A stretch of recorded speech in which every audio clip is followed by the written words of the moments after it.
Hi hello അസ്സലാമലൈക്കും. പുതിയൊരു വീഡിയോയിലേക്ക് എല്ലാവർക്കും സ്വാഗതം. ഇന്നത്തെ റെസിപ്പി സൂപ്പർ ടേസ്റ്റുള്ളൊരു കപ്സയാണ്. നമുക്ക് റെസ്റ്റോറൻറ്റിൽ നിന്നൊക്കെ വാങ്ങിക്കുന്നതിനേലും നല്ല ടേസ്റ്റിയായി നല്ല ജ്യൂസിയായി നമുക്ക് വീട്ടിൽ തന്നെ വളരെ എളുപ്പത്തിൽ ഉണ്ടാക്കാൻ പറ്റും. അതെങ്ങനെയാണെന്ന് നമുക്ക് നോക്കാം.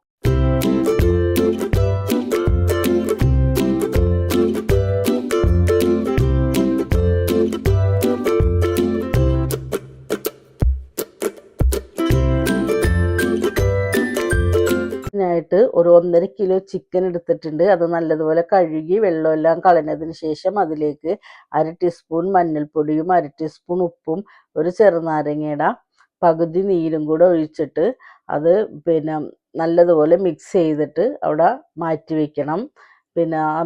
ഇതൊക്കെ മസാലയൊക്കെ അതിൽ നല്ലതുപോലെ ഇത് പിടിച്ച് വരണം. ഉപ്പും ഇതൊക്കെ പുളിയൊക്കെ നല്ലോണം അതിൽ പിടിക്കണം. അതോടെ മാറ്റി വെച്ചിട്ടുണ്ട്. ഞാൻ സെല്ലാർ റൈസിൻ്റെ ഗോൾഡൻ അരിയാണ് എടുത്തേക്കുന്നത്. നീളമുള്ള അരി തന്നെ വേണം, ചെറിയ അരി പറ്റൂല. അത് നല്ലതുപോലെ കഴുകിയിട്ട് ഒരു അരമണിക്കൂറോളം അത് വെള്ളത്തിലിട്ട് കുതിർത്ത് വെക്കണം.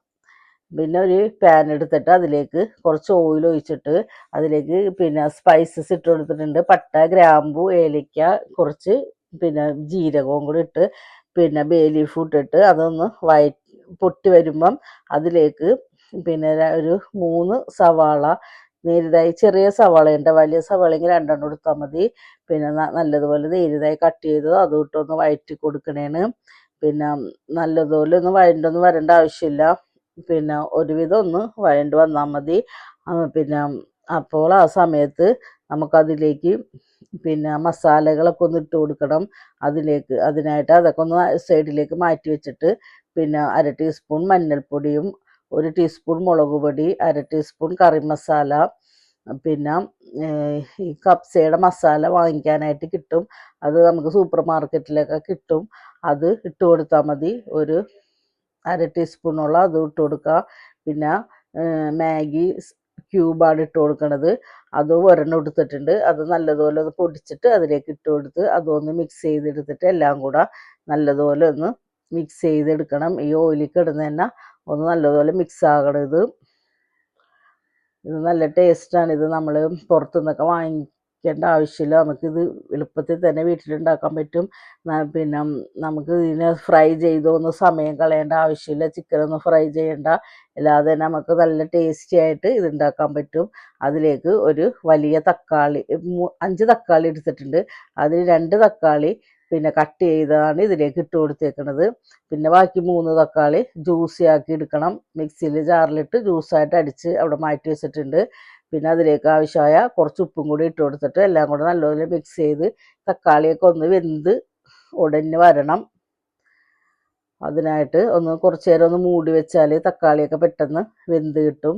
ആ തക്കാളിയൊക്കെ വെന്തിട്ടുണ്ട്. ബാക്കി 3 തക്കാളി ഞാൻ ജ്യൂസായിട്ട് അടിച്ച് വെച്ചിട്ടുണ്ടായിരുന്നു. നല്ല പഴുത്ത് നല്ല ചുമന്ന തക്കാളി തന്നെ ഇതിന് എടുക്കണം. എന്നാലാണ് നല്ല ടേസ്റ്റ്, നല്ല കളറൊക്കെ ഉണ്ടാവുള്ളൂ. അതും കൂടെ ഒഴിച്ചിട്ട് അതിൻ്റെ പച്ചമണം മാറുന്നവരെ ഒന്ന് വഴറ്റി കൊടുക്കണം. എന്നിട്ട് അതിലേക്ക് ഈ ചിക്കൻ നമ്മൾ ഇതൊക്കെ മഞ്ഞൾപ്പൊടി, ഉപ്പും നാരങ്ങ നീര് തേച്ച് വെച്ചത് ഇതിലേക്ക് ഇട്ട് കൊടുത്തിട്ട് അതൊന്ന് മിക്സ് ചെയ്തെടുക്കണം. ആദ്യം നല്ലതുപോലെ ഒന്ന് പതുക്കെ ഒന്ന് മിക്സ് ചെയ്ത് കൊടുക്കണം. അല്ലെങ്കിൽ ചിക്കൻ പൊടിഞ്ഞു പോകും. ഇതെല്ലാം കൂടെ കൂട്ടി വെച്ചിട്ട് അതൊന്ന് മൂടി വെച്ച് ഒന്ന് വേവിക്കാം. അത് മൂടി വെച്ച് ഒന്ന് പകുതി ഒരു വേവായി വരുമ്പം അതിലേക്ക് അത് തുറന്നിട്ട് അതിലേക്ക് കുറച്ച് കറിവേപ്പില ഇട്ട് കൊടുക്കുന്നുണ്ട്. മല്ലിയിലയും പുതിനയിലയും കൂടെ ചെറുതായി കട്ട് ചെയ്ത് വെച്ചിട്ടുണ്ടായിരുന്നു. അതൊരു പിടിയും കൂടെ അതിലേക്ക് ഇട്ട് കൊടുത്തിട്ടുണ്ട്. ചിക്കനിൽ നിന്ന് തന്നെ ഇത് മൂടി വെച്ച് അത് വേവിക്കുക. ചിക്കനിൽ തന്നെ വെള്ളം ഇറങ്ങും. അതൊക്കെ ഒരുവിധം നല്ലോണം വെള്ളം ഇറങ്ങിയൊക്കെ വന്നിട്ടുണ്ട്. ആ സമയത്ത് അരിക്ക് ആവശ്യമായ നല്ല ചൂട് വെള്ളം ഒഴിച്ച് കൊടുക്കണം. പച്ചവെള്ളം ഒഴിക്കരുത്. നല്ല തിളച്ച വെള്ളം തിളപ്പിച്ച് വെച്ചിട്ടുണ്ടായിരുന്നു. അത് ഇതിലേക്ക് ഒഴിച്ചു കൊടുക്കണം. ഒരു കപ്പ് അരിക്ക് 2 കപ്പ് വെള്ളം എന്ന കണക്കിന് ഒഴിച്ചു കൊടുത്തിട്ടുണ്ട്. അത് പെട്ടെന്ന് തന്നെ തിളക്കും. ചൂട് വെള്ളമായതുകൊണ്ട് പെട്ടെന്ന് തന്നെ ഒന്ന് തിളച്ച് വന്നിട്ടുണ്ട്. അപ്പോൾ ഈ അരി വെള്ളത്തിൽ കുതിർത്ത് വെച്ചതൊന്ന് ഊറ്റിയെടുത്ത് വെച്ചിട്ടുണ്ടായിരുന്നു അരിപ്പയിൽ. അതും ഇതിലേക്ക് ഇട്ട് കൊടുക്കാം. എന്നിട്ട് ഒന്ന് പതുക്കെ ഒന്ന് മിക്സ് ചെയ്ത് കൊടുക്കണം. ഉപ്പുണ്ടാന്ന് നോക്കണം. ഉപ്പ് നമ്മൾ ചിക്കനിൽ ഇട്ടിട്ടുണ്ട്. അരിക്ക് ആവശ്യമായ ഉപ്പൊക്കെ ഉണ്ടാന്ന് നോക്കിയിട്ട് ഉപ്പെല്ലാം നോക്കി ഉപ്പൊക്കെ ഇട്ട് കൊടുക്കാം. ഉപ്പ് കുറവായിരുന്നു. അതുകൊണ്ട് കുറച്ചും കൂടെ ഉപ്പിട്ട് കൊടുത്തിട്ടുണ്ട്. പിന്നെ ഒരു ചെറുനാരങ്ങയുടെ നീരും കൂടെ ഒഴിച്ചു കൊടുക്കുന്നുണ്ട്, അരി തമ്മിൽ ഒട്ടിപ്പിടിക്കാതിരിക്കാൻ വേണ്ടിയാണ്. എന്നിട്ട് നല്ലോണം അടച്ച് വെച്ചിട്ട് അത് നല്ലോണം ഒന്ന് വേവിച്ചെടുക്കണം. പിന്നെ ഇത് കണ്ടുകൊണ്ടിരിക്കുമ്പോൾ തന്നെ ഒന്ന് സബ്സ്ക്രൈബ് ചെയ്ത് സപ്പോർട്ട് ചെയ്യണം കേട്ടോ. ലൈക്ക് ചെയ്യാനും ഷെയർ ചെയ്യാനൊന്നും മറക്കരുത്. എന്നിട്ട് അത് നല്ലതുപോലെ ഒന്ന് ഇളക്കി കൊടുക്കണം.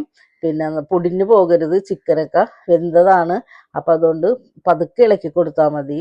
പിന്നെ പൊടിഞ്ഞു പോകും ചിക്കൻ, അതുകൊണ്ട് പതുക്കെ ഒന്ന് ഇളക്കി കൊടുക്കുക. അപ്പോൾ വെള്ളമൊക്കെ വറ്റിയിട്ടുണ്ട്, അരിയൊക്കെ വെന്തിട്ടുണ്ട്. പിന്നെ അതൊന്നും കൂടെ മിക്സ് ചെയ്തതിന് ശേഷം പിന്നെ എല്ലാം കൂടെ കൂട്ടി വെക്കാം. ഇതൊക്കെ ഒന്ന് പതുക്കെ ഒന്ന് മിക്സ് ചെയ്ത് കൊടുത്താൽ മതി. ഇപ്പം ചിക്കനൊക്കെ നല്ലതുപോലെ വെന്ത് ചോറൊക്കെ നല്ലതുപോലെ വെന്തിട്ടുണ്ട്. എന്നിട്ട് ഇതെല്ലാം കൂടെ പിന്നെ ഒന്ന് മിക്സ് ആക്കിയിട്ട് പിന്നെ ഇതാക്കി വെച്ചതിന് ശേഷം ലാസ്റ്റ് അതിൻ്റെ മുകളിലേക്ക് കുറച്ച് നെയ്യ് ഒഴിച്ച് കൊടുക്കണം. 6 kg അതൊഴിച്ചിട്ട് 2-3 മുളക് ഇങ്ങനെ, അതൊക്കെ ഒരു ഭംഗിക്ക് വേണ്ടിയാണ്. പിന്നെ ഇങ്ങനെ വെക്കണമെന്നില്ല, നമുക്ക് ഇഷ്ടമുണ്ടെങ്കിൽ ഇങ്ങനെ വെച്ച് കൊടുത്താൽ മതി. മുളകൊക്കെ അതിൻ്റെ മുകളിൽ ഇങ്ങനെ വെച്ച് കൊടുക്കാം. പിന്നെ അതിൻ്റെ മുകളിലേക്ക് കുറച്ചും കൂടെ മല്ലിയിലയും പുതിനയിലയും കട്ട് ചെയ്തത് കുറച്ചും കൂടെ ഇങ്ങനെ ഇട്ട് കൊടുക്കാം. ഇതിൻ്റെയൊക്കെ ഇതൊക്കെ ഇഷ്ടമുണ്ടെങ്കിൽ കുറച്ചധികമൊക്കെ ഇങ്ങനെ മുകളിൽ ഇങ്ങനെ ഇട്ട് കൊടുക്കാം. മല്ലിയിലേക്ക് ഇഷ്ടമുണ്ടെങ്കിൽ ഇട്ട് കൊടുത്താൽ മതി, അല്ലെങ്കിൽ ഇട്ട് കൊടുക്കേണ്ട ആവശ്യമില്ല. പിന്നെ ഇത് അടച്ച് വെക്കാം. എന്നിട്ട് പിന്നെ ആവി തന്നെ ഇരുന്നിട്ട് അതൊന്നും കൂടെ ഒന്ന് വെന്തോളും. പിന്നെ നമ്മൾ സെർവ് ചെയ്യാൻ നേരം പിന്നെ തുറന്ന് ഇളക്കിയെടുത്താൽ മതി. ഇപ്പം നല്ല പിന്നെ വെന്ത് നല്ല ചിക്കൻ ഇതൊക്കെ നല്ലതുപോലെ വെന്തിട്ടുണ്ട്, നല്ല ജ്യൂസി ആയിട്ടുണ്ട്. ചിക്കനൊക്കെ നല്ലോണം വെന്ത് നല്ല ജ്യൂസി ആയിട്ടുണ്ട്, പൊടിനൊന്നും പോയിട്ടില്ല.